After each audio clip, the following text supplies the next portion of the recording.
boek 3. En ons is nog besig daar met die gesprekke tussen Raphael die engel en Mathael en al die manne daar. En hulle is nou net so dat die son besig is om binnekort op te kom. En baie het wakker gebly, baie het geslaap. Die wat wakker gebly het was so verfris asof Vader se gees hulle dan nou verfris het. Die opskrif hier is priesters en hulle waardigheid.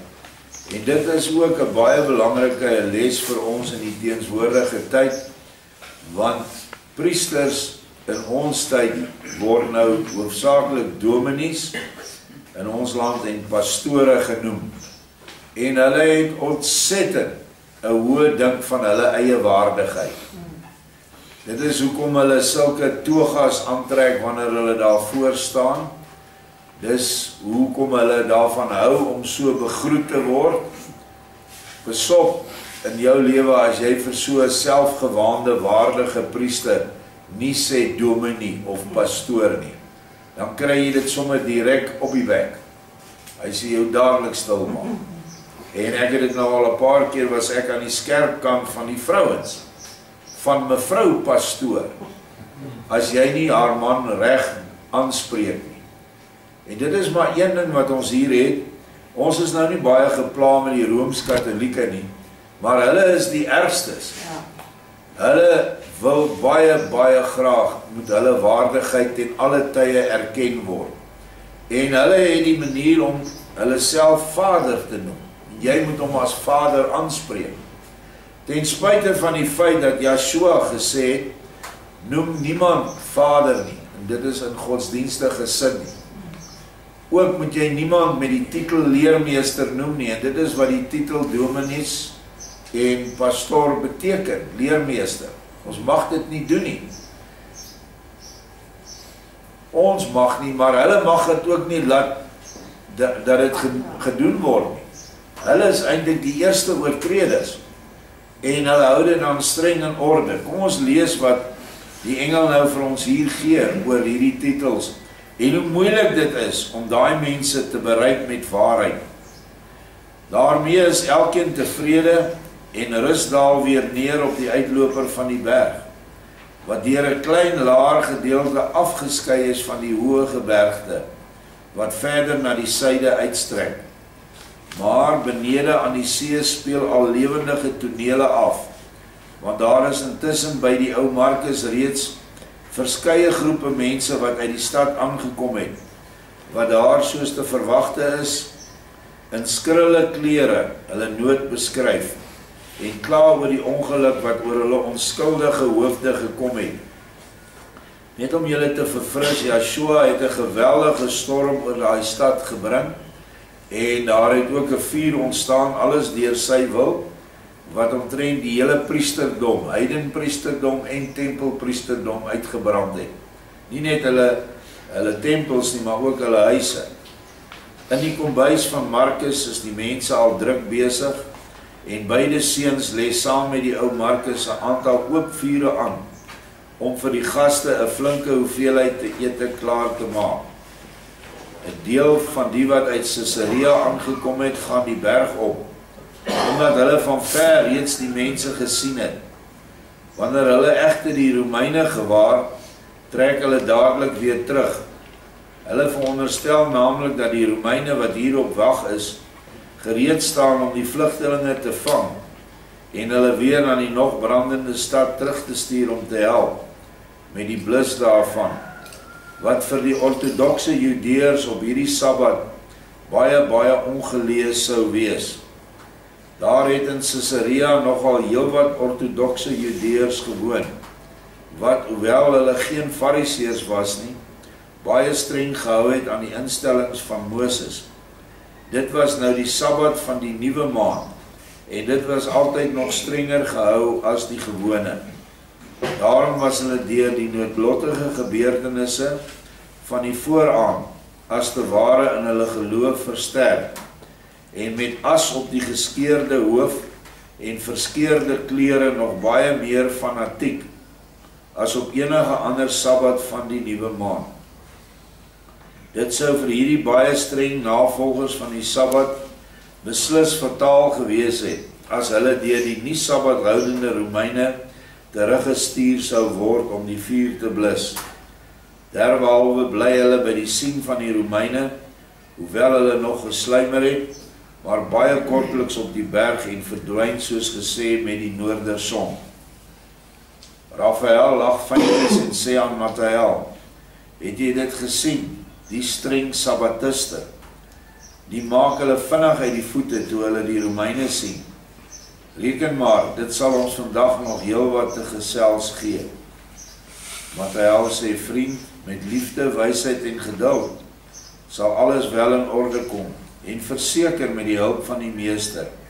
Ek het medelee met hulle, blind in hulle harte, pure verstandsmense. Sit dit soos ou, verroeste spykers in 'n balk, vas in hulle domheid, arme sukkelaars. Nou, miskien genees ons hulle almal.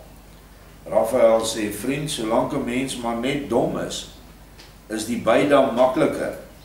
Maar as domheid gepaard gaan met hoogmoed, heers en genotsig, is verbetering baie moeilik. En nog moeiliker is dit by die hoogstaande slegte mense van die priesterstand. Neem nou eers net 'n gewone menslike betrekking. Ekskuus, byvoorbeeld die van 'n veldheer of 'n ander hoë keiserlike dienaar. 'n Veldheer is gewoonlik iemand soos 'n titel van 'n generaal. Solank iemand die waardigheid beklee, sal hy ook aanspraak maak op die agting en eer wat aan hom verskuldig is. En hy kry dit ook. Na verloop van tyd kan hy egter ongeskik vir diens word en gepensioneer word, en dan is hy die de facto niks meer nie. En hy is ook glad nie meer besorg oor sy vorige sware ampt nie. Hy is nou afgetree. Maar die hoëpriester behou sy aansien tot by die graf. En na sy dood laat die lewende priesters, terwille van hulle eie eer en aansien, op die graf 'n gedenkteken oprig wat soos 'n tempel lyk, en om goddelike eer te bewys. Die priesterdom weet om op hierdie wyse die waardigheid vir 'n lang tyd onaantastbaar hoog te hou en in alle denkbare lewensomstandighede te bewaar. En in Joshua het in die Bybel het hy die Fariseërs aangespreek. Hy sê, julle gaan en julle versier die grafte van die dooies, wat binne van verrotte bene is. En julle lyk soos julle versierde grafte. Julle is buite mooi aangetrek klere en mantels en allerhande goed. Maar binne is julle verrotte bene. So dit was die manier, die Rooms-Katholieke Kerk is vandag nog besig met hierdie, in Engels is dit sanctification, ek weet nie wat is dit in Afrikaans nie, van mense wat dood is, dan word daar vir hulle geweldige standbeelde of sommer kerke gebou. En dan moet daar altyd wonderwerke daar uitkom, wat hulle natuurlik bewerk met een of ander meganiese blufmetode. So dit is nog algemeen in gebruik in die wêreld. Gaan maar net na so onverbeterlike priester, aan wie jy baie goed kan sien, hoe seer hy vergroei is, met die onware en leenagtige, dan sal jy sien dat daar niks meer te begin is nie. Hy beskou homself baie waardiger as 'n keiser, omdat hy hom verbeel dat hy 'n plaasvervanger van Elohim God op aarde is, en daarom ruil hy sy waardigheid vir niks ter wêreld nie. Nou in die pausdom wat na hierdie uitspraak gekom het, dra die paus so keps, wat as jy kyk, nou lyk dit soos 'n viskop wat in die lug staan. En op daai viskop staan, in die plek van Christus op aarde. Ek kan nou die Latynse woorde nie meer onthou nie, ek het dit altyd onthou. Van Vicarius Filii. Ja, Vicarius Filii Dei, maar daar was nog iets by. Ja. Die paus is die plaasvervanger van God op aarde. En hulle beskou hulle dan ook so. As jy sou probeer om sy waardigheid vir baie goud en silwer te koop, dan sal hy sê, goud en silwer het ek tog al, maar my waardigheid is meer werd as alle skatte ter wêreld. Want ek is 'n amptenaar van Elohim, en geen amptenaar van 'n wêreldse vors nie, en my ampt bly vir ewig. Na hierdie kommentaar het jy niks meer in jou hande nie, en sal jy uiteindelik nog moet dans na die pype van so 'n onverbeterlike hoë priester. Daarom dink ek dat met hierdie ortodokse Judeërs nie so baie bereik sal word nie. Tog is jou voorstel sonder meer baie godvrugtig.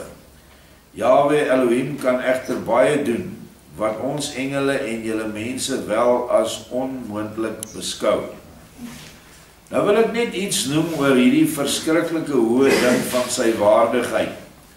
Wanneer hy sterf, wanneer hierdie vername priester, dominee of pastoor sterf, onthou hulle is ontsettend dom, wat die skrif aanbetref. Jy kan met predikante nie redeneer nie, want hy kan nie dit wat daar staan verstaan nie, hy kan dit nie verwerk nie. Hy het 'n filter hier in sy kop iewers, wat hy in die kweekskool gekry het. En daai filter laat alle skrif deurkom, en dan gaan dit deur die filter, en dan verstaan hy dit soos die filter dit vir hom sê. Hy sal nooit verstaan as jy vir hom sê, maar die Vader se naam is, ek is wat ek is, Jahwe in Hebreëus. Jy het dit geleer op kweekskool, maar wat hy ook geleer het is, dat jy nooit daai naam vir die mense moet gee nie. Nou nêrens staan in die Bybel dat jy nie die naam moet weet nie. Daar staan op honderde en die nie duisende plekke, jy moet die naam gebruik, uitroep, want dit is vir jou beskerming, dit is 'n verbond, dit is alles, is die naam. Dis daai tipe van goed wat jy nie met hierdie mense kan bespreek nie, want hulle is te dom. Hulle is dom gemaak in die kweekskool. Dit is ongelukkig so. Dieselfde met die kinderdoop. Hulle het geleer dat Calvin gesê die doop het in die plek van die besnydenis gekom en nou doop hulle almal. Ongeag of dit seentjies of dogtertjies is. Vertel jy hom van die belaglikheid daarvan, hy kan dit nie insien nie. Daar staan in Calvin, en my kweekskool is 'n Calvinistiese instelling, ons gebruik dit so. Dis maar een van honderde aspekte in die woord, wat hulle nie kan verstaan nie. Dat 'n man met 'n rooi baadjie en 'n wit baard aan die einde van die jaar rondhardloop en hom Vader noem, dit pla hulle nie. Hulle hou sulke feeste, hulle laat hulle inkom daar in hulle kerksale in, en Vader Kersfees met die afgekapte boom van Nimrod, wat in die ou tye al deur die heidene gebruik was, die doen hulle als aan mee, want die kweekskool het vir hom gesê, dis nie verkeerd nie, en daarom sal hy dit bly doen. Nou kom hierdie mense aan die ander kant, met hierdie waangeloof van hulle, en nou beland hulle op die beste in 'n redelike donker skemerplek, as hulle nie alreeds direk in die hel ingeval het oor hulle misleiding wat hulle op aarde uitgebring het nie. Maar nou in die skemerwêreld word hulle benader deur goeie geeste, en hulle word vertel dat Yeshua die enigste God is, en dat Yeshua alles is, en dat sy naam so en so is. Dan verwerp hierdie geleerdes feitelik deur die bank daai dienende engele, en so kom hulle ook aan die ander kant nooit reg nie. En as hulle volhou in hulle verwerping, word hulle al hoe duisterder, en dan val hulle in die hel, omdat die duisternis geen ander plek het om te gaan as na ander duisternis. So hierdie ding op aarde is 'n baie gevaarlike ding, om vir jou waardigheid aan te trek, wanneer jy Vader se woord verkondig op aarde. Bly wat jy is. As jy strate skoonmaak en die Vader het jou geroep, dan bly jy 'n straatvee. Die woorde wat jy bring is belangrik, nie wie jy is nie. Maar vir hierdie mense vandag en in ons volk, die volk vereer hulle, en hulle slurp die eer op. En nou kom die ou, omdat hy net 'n mens is, en hy val van sy eretroontjie af, deur wat ook al te doen, homself te besmet met 'n ander man se vrou, of dronk te word, of dwelms, of wat ook al. Dan daai selfde gemeente wat hom op die troontjie gegooi het, verban hom in die ewige duisternis in. Hy mag nooit weer, ooit weer met hulle praat nie, mag ook blykbaar nie in die kerk kom, hulle jaag hom heeltemal weg. Maar 'n gewone lidmaat, wat dieselfde sonde doen, en sy sonde bely en sê, hy is jammer, hy is swak, het geval, die word vergewe. So dis die nadele van jouself op 'n troontjie sit. Jy moet die troontjie waardig raak in die oë van jou volgelinge. En dis nie altyd maklik nie, want almal is net mense. Ons gaan verder. Is vers 10, nee. Matthäus sê, ek dank jou vir hierdie woorde, is vir Raphael, maar nou kom die son op, en ons moet ons in ons harte gereed hou, vir die koms van die meester. Raphael sê, jy het gelyk, want die meester is die ware son van alle sonne. As hy opgaan in die mense hart, het daar die dag van die dae aangebreek. Sien jy hom al uit die bos kom, dat jy so ingespan staan en tuur? Matthäus sê, die son staan nou wel heeltemal bo die horison, maar van die meester en die twee wat hom tegemoet gesnel het, is daar nog geen teken nie. Ek glo, as jy my ten minste presies by jou verklaring hou, dat jy jou hierdie keer self iets wat misgis het met jou hemelse voorspelling. Die voltooiing van die sonsopgang en die terugkeer van die meester val die keer nie so presies saam nie. Kyk, die son staan al redelik hoog bo die horison, en van die meester is daar nog geen spoor te bespeur nie. Sê my nou eers hoe ek jou voorspelling moet uitlê. Nou sê Raphael, jy moet jou oë ook daarheen rig waar hy vandaan kom, en nie daarheen waar hy nie vandaan kom nie. Kyk eers om, dan sal jy jou skielik daarvan kan oortuig, dat ek geen verkeerde voorspelling gemaak het nie.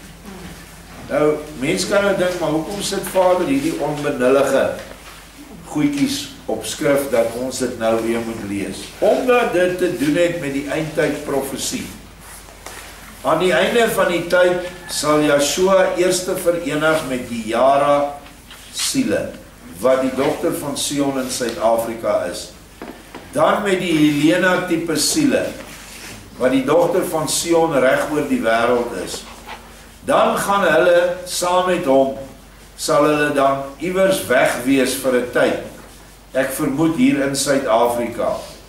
En dan sal hulle teruggaan in die wêreld in, om al die mense wat nou in die verdrukking van die Antichrist ingaan, wat voorgestel is nou deur die storm en die brand, wat daar plaasgevind het, sal hulle dan sigbaar word vir die ander mense, in die sin dat daardie mense met Yeshua in hulle, hierdie twee tipes, die Yara en die Helena groepe, sal dan ingaan in die wêreld in, en dan sal die mense hulle dalk verwag, maar hulle sal dalk op 'n manier kom, wat hulle glad nie verwag het nie. Soos nou met hierdie ou vir ons sê, hy sit en kyk, seker in die rigting van die stad, dat hulle vandag moet kom, dan sê Raphael van draai om, kyk in die ander kant toe. Ek het nou nog nie die volgende hoofstuk gelees nie, ons sal dan môre sien, wat die geleentheid dan nou vir ons verder gaan gee. Dit is hoekom hy dit vir ons gee, omdat daar baie dieper betekenis in sy woord is. Op vlakke wat ons miskien 1 of 2 vlakke kan sien, is daar dalk nog baie meer. Baie dankie.